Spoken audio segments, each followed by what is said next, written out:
Imagine finding out the love of your life has fallen for someone half her age, someone you welcomed into your family without a second thought. For years, you believed in the life you'd built together, until you saw the subtle signs of betrayal, hidden beneath moments of laughter and whispers in the night. When the truth finally came to light, your world unraveled, leaving only heartbreak and unanswered questions. But even in the midst of betrayal, life has its twists. This is a story of heartbreak, regret, and a search for closure in the wake of tragedy.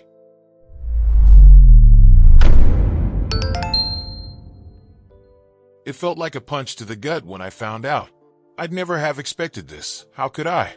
There I was, alone in the house, scrolling through messages by chance, thinking I'd just see the usual texts between my wife and friends. But a certain name kept appearing over and over. Jason.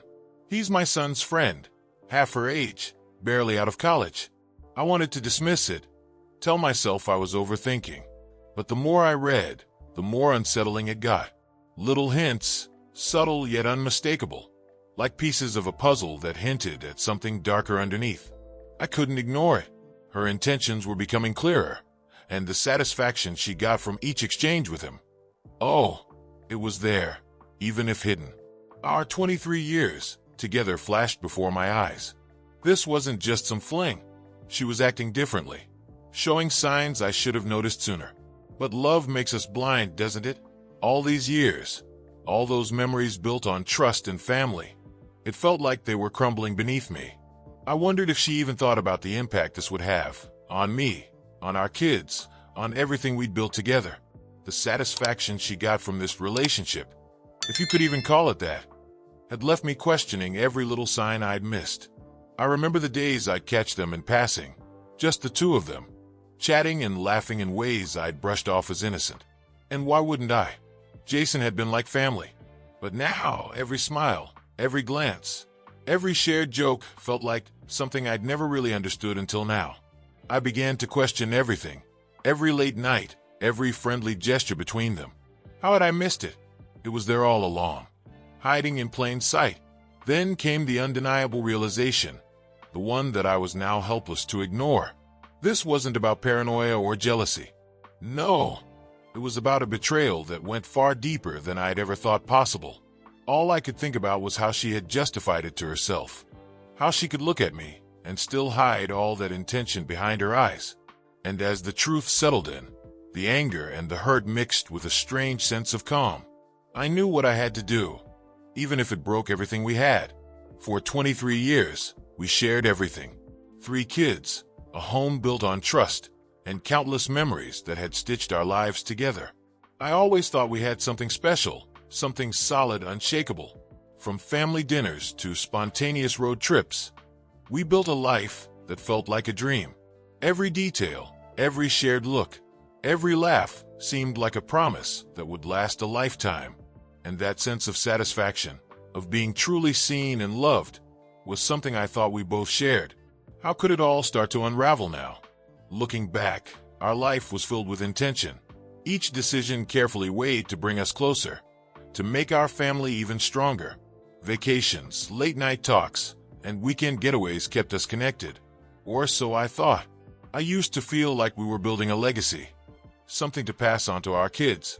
We had our ups and downs, sure, but we always found our way back to each other. Now, that legacy I was so proud of feels tainted, like every memory's been painted with a hidden truth I never saw coming. When I try to understand how it happened, I can't help but remember the countless times we both claimed to know each other better than anyone else. I was so confident in her, in us. The years had brought us stability, security. It felt like we'd weathered the hardest storms already, that we'd come through it all stronger. But now, that very confidence feels like a betrayal. Was it foolish to trust so completely? Did I miss something in all those years? Something that now seems painfully obvious? Even as I grapple with these questions, I'm haunted by a single thought. Was any of it real? Were those years of shared happiness a lie?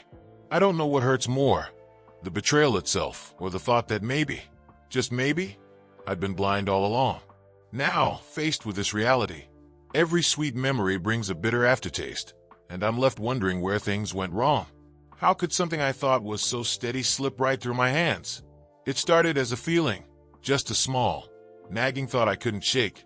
I remember catching a glimpse of them together at the last family barbecue. Her laugh, just a bit too lively. His smile lingering a bit too long. Jason had always been a presence around our home, just another friend of our son's. But that day, something seemed off. I told myself I was being ridiculous, that it was nothing more than my imagination. Yet, the thought kept creeping back, tickling the edges of my mind with a strange sense of unease. Over time, those little things piled up. I'd catch her texting late at night, a slight smile on her face, fingers moving quickly across the screen. When I'd ask her who it was, she'd brush it off, claiming it was just her sister or an old friend. But somehow, I didn't buy it. Maybe it was the way she seemed to hide the phone, or the way her tone changed when I walked into the room. It was subtle, but enough to make me wonder.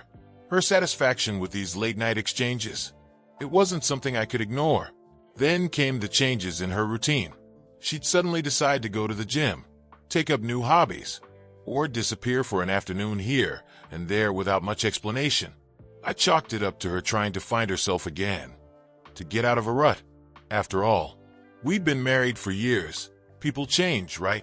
But each change seemed to bring her closer to him, and farther from me. The way her intentions seemed to shift left me with more questions than answers, and I found myself haunted by a feeling of doubt I couldn't shake. Finally, one evening, I overheard her talking to him on the phone, her voice low, laughing softly. It was a tone I hadn't heard in a long time, one I used to think was reserved for me. That's when I knew this was no longer just suspicion. Something was there, simmering beneath the surface, and my heart sank as the reality of it all began to take shape. I couldn't ignore it any longer, but I didn't have the courage yet to confront her. Not yet. Barbados was meant to be a time for family, a chance to escape our routines and reconnect. But instead, it only deepened my doubts. The very first evening, I noticed them slipping off together, claiming they were just grabbing a quick drink or exploring the beach. I brushed it off, convinced myself I was just being paranoid. After all, we were here as a family, but those little absences added up, and the sense of unease that had been following me back home now seemed impossible to ignore. One night, I decided to keep a closer eye. As I watched them, laughing together under the starlit sky, it struck me how familiar they looked. Not in a casual way, but like two people with something to hide. They had inside jokes, shared glances that spoke volumes. She used to laugh like that with me, her eyes bright with happiness. Seeing that satisfaction with someone else, it twisted something deep inside me. I realized I hadn't been imagining things after all. During the day, the rest of the family would be out by the pool or exploring, but she'd find reasons to go off on her own. And it wasn't long before Jason would follow. Once, I found them walking along the shore, her hand briefly touching his arm as they spoke, both of them oblivious to my presence nearby. I felt a cold stab of realization, a clarity that was painful but impossible to deny. The intentions behind those casual moments were too clear now. By the end of the trip, the distance between us was palpable. Every shared moment with her felt strained, like there was an invisible wall she had put up, shutting me out. And I knew that the Jason I once welcomed into our home had somehow crossed an unthinkable line. Returning home, I was left with a sense of dread, knowing that our marriage was now a fragile shell, hollowed out by secrets and broken trust. I knew a confrontation was coming. I just wasn't sure I was ready. Once we were back home, I couldn't hold back anymore. The suspicion had become too much, gnawing at me day and night. So, one evening, I confronted her. I tried to stay calm, to choose my words carefully, but the anger and hurt must have been obvious. I asked her outright about her connection with Jason, and the satisfaction she seemed to find in his company. Her reaction was swift. She scoffed, rolling her eyes, calling me paranoid. The denial was strong, like she was disgusted that I'd even bring it up. But it didn't end there. She accused me of being insecure, of not trusting her after all these years. That one hit me hard. Trust. It was what we'd built everything on. I couldn't believe she was flipping this on me. twisting my pain into some sort of flaw in our marriage. The way she dismissed my concerns, as if they were meaningless, was almost more painful than what I'd suspected. She tried to paint me as the one with issues, diverting attention from herself, almost as if she wanted to control the entire narrative. And yet, even with her forceful denial, I could see something in her eyes, something that betrayed her words, a flicker of guilt, maybe, or just the slightest hint of fear. It was as if, for a split second, she knew the game was up, that I wasn't buying her excuses. That brief moment gave me a strange sense of clarity. I could tell that, deep down, she knew what she was doing was wrong, and that no amount of deflection could completely erase the intention she'd been hiding. Her words were sharp, but the truth lingered beneath. By the end of it, we were left standing in silence. She refused to acknowledge anything, yet her defenses were wearing thin. I knew I couldn't force the truth out of her, but I also couldn't ignore the reality any longer. There was no satisfaction in this confrontation, only the painful realization that our marriage was crumbling, with or without her admission. I decided then to dig deeper, to seek out the proof I needed, because words alone weren't going to resolve this. Days after that tense confrontation, I found myself obsessively searching for anything that could confirm my suspicions. I needed proof, not just for myself, but so I could finally put this whole ordeal to rest one way or another. Late one night, while she was out, I gathered the courage to check our shared devices. What I found wasn't just a hint, but undeniable evidence, messages, photos, and an exchange between her and Jason that left no room for doubt. The satisfaction they both took in hiding this, it was all there, plain as day, in words they never thought I'd see. The realization hit me like a tidal wave. Every fear, every suspicion, was right there on the screen. The messages showed their secret meetings, their coded exchanges, and the thrill they seemed to get from the deception. I felt a strange mix of relief and devastation. On one hand, I finally had the confirmation I needed. On the other, the reality was worse than I'd imagined. Every word, every shared joke, every small detail they discussed seemed like a stab to the heart. Their intentions had been right there all along, woven into messages they assumed would stay hidden. As I sat there, numb and staring at the evidence, a new determination set in. I knew what I had to do. The idea of divorce wasn't something I'd ever seriously considered before, but now it felt like the only way forward. Our marriage, built over years of trust and shared dreams, had been tainted beyond repair. I knew I had to protect myself, my dignity, and above all, my children from this painful truth. I wanted to end it swiftly, without dragging our family through more turmoil than they'd already unknowingly endured. But even in that dark moment, I felt a strange calmness, as if the weight of doubt had finally lifted. I'd found the truth, painful as it was, and I knew I could no longer live in denial. This evidence was my key to moving on, to reclaiming my life and my sense of self. And as much as it hurt, it was time to act. My next step was clear, though the journey was far from over. Once she realized I had undeniable proof, her demeanor changed completely. Gone was the defiance, the dismissive tone. Instead, she was pleading, eyes filled with a desperation I'd never seen before.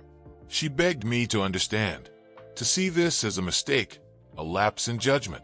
She promised it had meant nothing, that it was a momentary thrill, something she regretted the moment it started. Her words were desperate, her tone laced with sincerity, but somehow it only deepened my disappointment. There was a strange satisfaction in finally seeing her acknowledge the truth, but it didn't lessen the pain. Her apologies came fast and heavy, each one attempting to unravel the damage she'd done. She insisted she'd do anything to fix it, that she'd be willing to walk away from Jason forever.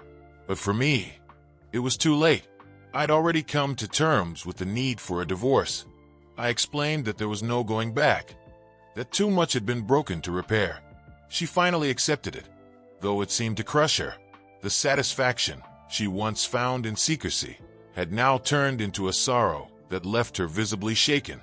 To protect the kids from this betrayal, we agreed to keep the details hidden from them. She promised to go along with an amicable divorce, to avoid exposing our family to more heartbreak than necessary. Her plea for forgiveness felt hollow, yet there was a part of me that hoped she truly understood the damage she'd caused. Despite everything, I didn't want our children's lives to be overshadowed by this. The intention was to separate quietly, gracefully, and leave the worst of it behind us. By the end, we reached an agreement, one where she promised to let go of Jason entirely, to never contact him again. It was a painful decision for her, one she visibly struggled with. But in the end, she agreed. And though this wasn't the ending I'd imagined for our life together, there was a small sense of peace in knowing we could move forward, however broken. This was the beginning of the end, yet it felt strangely like a fresh start, even if the journey was far from easy. As the days went by, we finalized the terms of our separation, and she kept her word about ending things with Jason. She assured me repeatedly that it was over, that there would be no further contact. Part of me wanted to believe her, to trust that this was truly the end of the affair. But even with her promises, doubt lingered in the corners of my mind. After all that had happened, trust didn't come so easily anymore. It felt strange to rely on her word, but for the sake of peace, I let myself believe it was settled. In the quiet moments after she left, I felt a bittersweet relief. The ties that had once bound us, ties I had thought unbreakable, were slowly coming undone. It was both freeing and deeply painful. She kept herself busy, retreating into solitude, visibly trying to respect the boundaries we'd set. Yet I could see her regret, her sadness over the life she'd left behind. The satisfaction she once sought from secrecy now seemed to haunt her, and there was a vulnerability in her that hadn't been there before. Our agreement was to keep things civil, especially around the kids. She'd moved out, but we still shared moments as a family, putting on a united front. Each time, there was a tension, a heavy silence that hung in the air between us. She'd look at me with a sadness that seemed genuine, as though she was grappling with the consequences of her choices. I could tell the weight of it all was settling in for her, but I wasn't sure I could ever find it in myself to forgive her, not fully. I wanted closure, but closure felt miles away. In the end, the decision to cut ties felt like both a loss and a relief. The wounds were still raw, the scars still forming. She seemed to understand the boundaries now, the separation necessary to move forward, and though it didn't erase the hurt, it was a step toward healing, a chance to rebuild, if only for myself. The road ahead was uncertain, but I knew it was one I had to face alone, even if the memories still lingered. In the weeks that followed, I began to see a different side of her, a vulnerability I'd never known she carried. She seemed weighed down, almost haunted, by her own choices. There were moments I'd catch her staring off, lost in thought, her eyes red and weary. She distanced herself from friends and family, spending her days in silence, as if retreating from the life she once knew. And while a part of me felt satisfaction in seeing her confront the consequences, there was an undeniable sadness in watching her struggle with the very regret she'd sown. She reached out to me a few times, her voice soft and hesitant, trying to explain herself. Her words came out in pieces, like she didn't quite know how to say what was on her mind. The confidence, the boldness that once drove her actions was gone, replaced by a fragility that almost made her seem like a stranger. It wasn't easy to listen, to hold space for her regret while still holding onto my own pain. Every word felt like a reminder of what she'd shattered, yet her remorse was clear, almost desperate. The kids noticed too. They'd ask me if something was wrong, if their mom was okay. It broke me to see how the weight of her choices had rippled out, affecting even the ones who didn't know the full story. I assured them she was fine, just going through a tough time. But the truth was, we were both going through it, each of us alone in our own way. Watching her like this, so changed, so fragile, it stirred something in me. Not forgiveness, but maybe an understanding of just how heavy regret can be. With each passing day, the distance between us grew, but the pain of it didn't lessen. She was a reminder of both love and betrayal, of everything we'd built and everything we'd lost. And while I knew I couldn't fix what was broken, there was a small part of me that felt compassion for her, for the struggle she now carried. Still, we were both navigating this new reality. our lives forever changed, wondering what lay ahead in the shadows of our choices. Then, as if fate hadn't dealt enough blows, the unthinkable happened. It was sudden. An accident, they told me. No one could have seen it coming. I found myself standing at the hospital, numb, staring at walls I never expected to see again. I hadn't even had a chance to say goodbye. Hadn't had a chance to say anything. In those moments, everything else fell away. The anger, the betrayal, the endless questions. All that was left was a hollow ache, a strange blend of grief and regret that seemed to consume everything. As I sorted through the remnants of our life together, I realized just how much I'd taken for granted. I'd always assumed there'd be more time, that I'd have the satisfaction of resolution, of closure. But now, all those unspoken words, those unresolved feelings, lingered, echoing in the empty room she'd once filled. I wanted to be angry, to feel justified in my hurt. But all I could do was remember the moments we'd shared before everything unraveled. I found myself lost in memories, each one bittersweet, each one carrying a weight I couldn't put down. In the days that followed, I wrestled with the complexity of forgiveness. It was strange to feel both love and pain, to miss someone who'd caused so much hurt. There was no denying the betrayal, but somehow, in her absence, it seemed less sharp, less consuming. I was left to reflect on what might have been, on the life we'd shared before everything changed. She was gone now, leaving only the memories and the countless what-ifs. And as painful as it was, it felt like the final lesson, that life can change in an instant, and sometimes, we only find peace when there's no one left to make amends. Her passing left me with questions I'd never be able to answer. Yet there was a strange sense of calm in the emptiness. The tragedy had stripped everything down to its barest truth: love, loss, and the power of forgiveness. I realized I'd been clinging to anger, using it to shield myself from the pain. But now, without her here, all that was left was acceptance. I didn't know what the future held, but I knew that, somehow, I'd find a way to let go, to honor what we'd shared and to move forward, carrying both the pain and the beauty of the life we'd once built together. Keep watching our stories by clicking on one of the videos that appear on the screen, and don't forget to subscribe to the channel and turn on notifications to be alerted about new videos. See you next time.